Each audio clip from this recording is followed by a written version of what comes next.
100 بار گفتم بخیر شهر بره. شهر با من زنده کردن نمیخوای پولا به اونا میکنی. تو مردک شده که فکری مورا میکنی. تو البته خان بچم مثل پدرت بسواد نشو. این لحظه از فیلم نوی هنری کارگردان جوان فیضلو فیض بچه آبی است.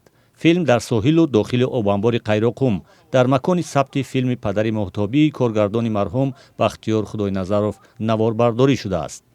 فیلمنامه را بختیار خداینظرов سال 1999 زمان ثبت فیلم پدر مهتابی نوشته است و سالها آن در تاجیک فیلم میخوابید. همین ماند دست در دستش جالب نصیب ما بوده است و پیشنهاد کردن برای من. خوشبختانه همون 16-17 صفحه‌ای که برای ما پیشنهاد شد همچون طرح فیلمنامه ما خیلی دوست داشتم این موضوع را. عاشق این موضوع شدم. معلوم بود که مثلا ما میتونیم از همین یک فیلمنامه خوب با وجود بیاریم.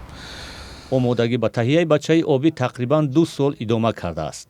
سال 2019 به ثبت شروع کردند و صحنه‌های وامانده‌های فیلم پدر مهتابی را بازسازی کردند. حدود 30% همو را ما بازسازی کردیم. اونجا مثلا شهرک سینمایی خیلی بزرگ است اون کاری که شادرمان انجام دادن. ولی راستش ما دستمون نمیرسید 100% اون را بنیاد بکنیم. همچون شهرک سینمایی یک دهه در اونجا ساختیم که عبارت از 4 خانه اساسی و چندین خانه های دکوراتیوی در اونجا دوباره درست کردیم. اما برای چی نام فیلم بچه آبی شد؟ بحث خشکشوی در اونجا وجود داره.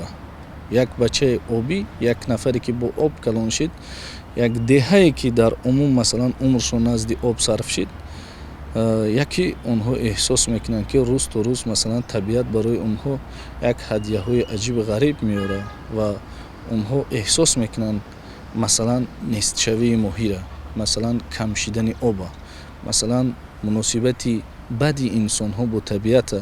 این موضوع یکی از فلسفه های بزرگ شرقی است. شما بزار کردین قطعه میکناتان. در فیلم 38 نفر هنرپیشه نقش بازی میکنند و برای برخی صحنه‌ها تا 200 نفر هم شرکت میکردند.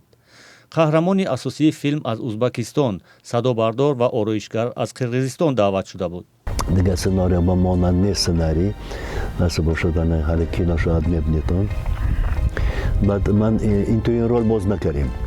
من با بابای برکات گفته که رول غلطید. این فیلسوفانه رول. بودجه بچه آبی از گرانترین فیلم های زمان استقلال تاجیکستان گفته می شود و تاجیک فیلم آن را سرمایه گذاری کرده است. قرار است نخست نمایش آن 16 اکتبر در روز کینوی تاجیک در تالار نوروزگاه برگزار شود.